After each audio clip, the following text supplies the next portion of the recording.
My name is Edwin Towler. I'm a wildlife photographer and all-round animal enthusiast. And this is the science of cute.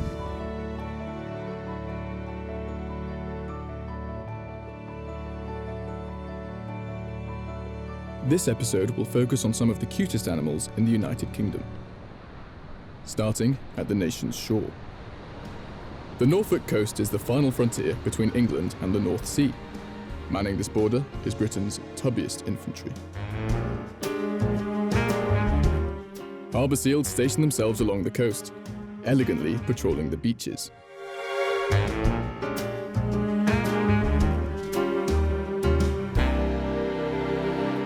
Perhaps the term elegant was rather ambitious.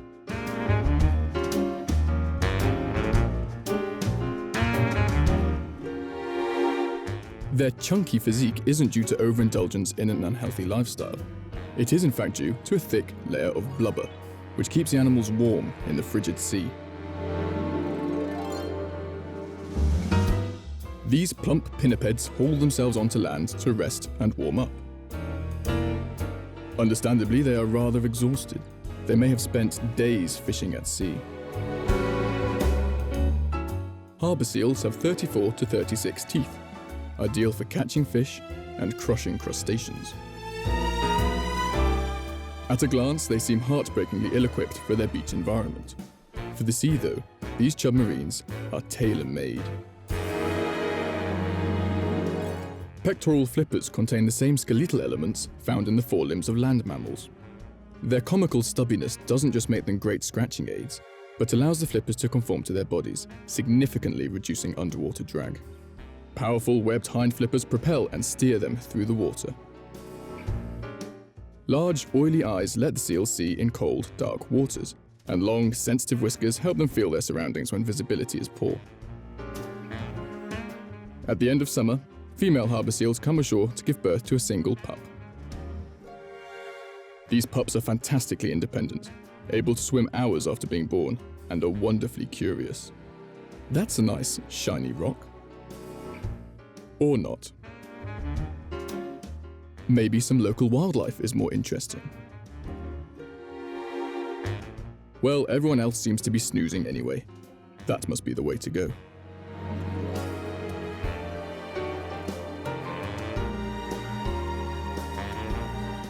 Adopting a banana pose may look a bit absurd, but it's how these seals regulate their body temperature.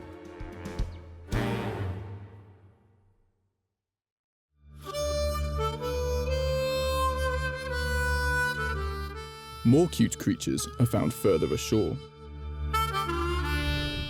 Green and pleasant lands, encompassing open moorland and temperate forest, accommodate the United Kingdom's largest land mammal.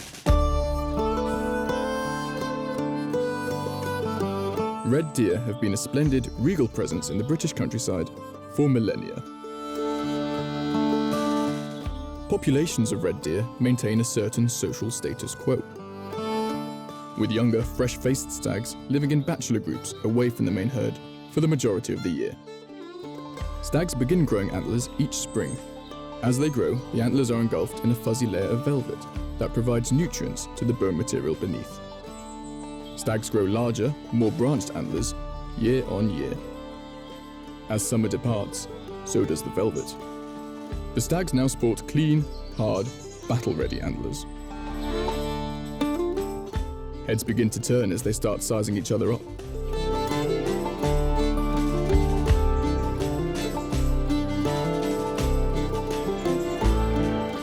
They lock antlers, rehearsing for the upcoming rut, where they will return to the hind's territory to compete for breeding rights. Although for these young stags, it all seems somewhat futile, considering the current top competition. The dominant stag, like this chap, has control over the herd of hinds, and during the rut he will use his impressive headset to ward off rival males. These hinds are worth fighting for. If he successfully retains his reign for the upcoming year, then he will mate with each hind, who in turn will each have an adorable fawn in spring. Fawns are born with a distinctive speckled pattern, which helps camouflage them whilst they're less confident on their feet. Like the adults, the fawn's large eyes are placed on the side of their head, giving them a panoramic view to spot danger. They will rely on their mother's milk for 3 to 4 months and will stay by her side for up to a whole year before becoming a speckle-free, fully independent adult.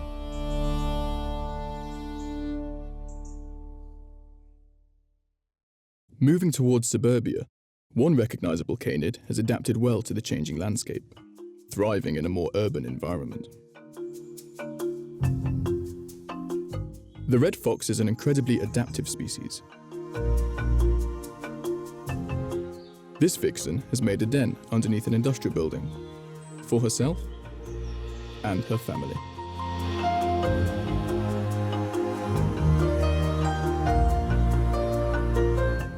This single mother has her work cut out in spring.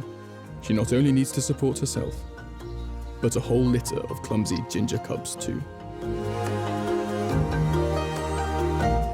Often, the father would bring the mother food while she supports their offspring, but in this case, the father figure is no longer around. The cubs rely on the vixen's milk for up to 2 months, after which their teeth will have developed enough for purely solid food. Until then, this mother will have to put up with being a dependable refueling station. After lunch, it's playtime. The cubs eagerly explore their surroundings, being careful not to stray too far from the den, but perhaps not careful enough to stay completely out of trouble. Mother opts to sit out, indulging in some well-earned me time.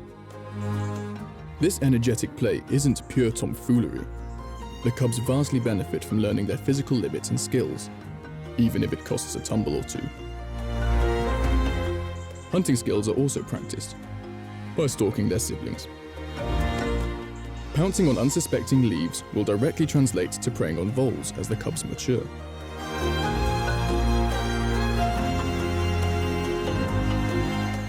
All this play can be rather draining, but the cubs still have a lot to learn.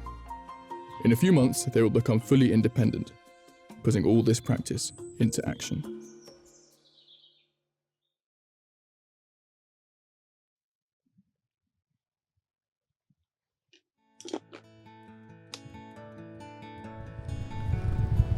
I'm at the Norfolk coast. This area is very famous for grey seals, and in winter, so November through December, they all come ashore and have their pups. But I'm here at the end of summer, so I'm here to try and find harbour seals and their pups because they're young earlier in the year.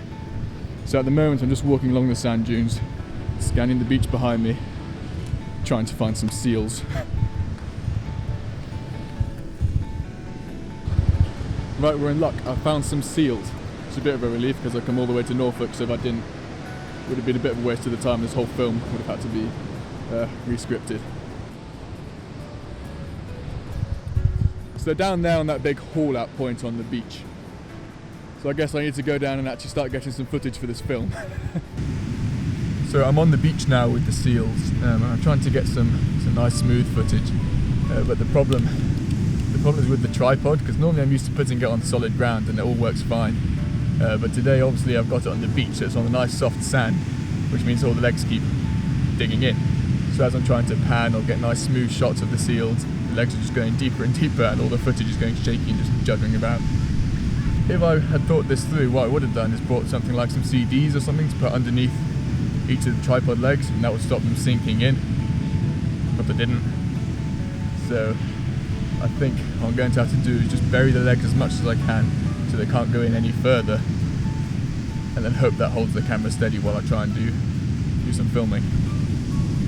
So I've got pretty much all the footage I need for this short film now. I've been here all day. I managed to get some good footage as well of the Harbour seal pups, which was the main intention of coming here. There's one little bit of footage I haven't managed to get though, which is the Harbour seals doing their banana pose. This is easiest to explain by just showing you, so I'll demonstrate it now.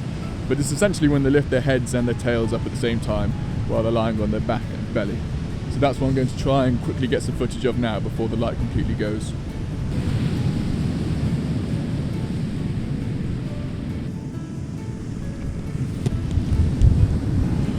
Well, I managed to get the banana pose footage, so that's me done here. I've got the footage I need now to make the short film.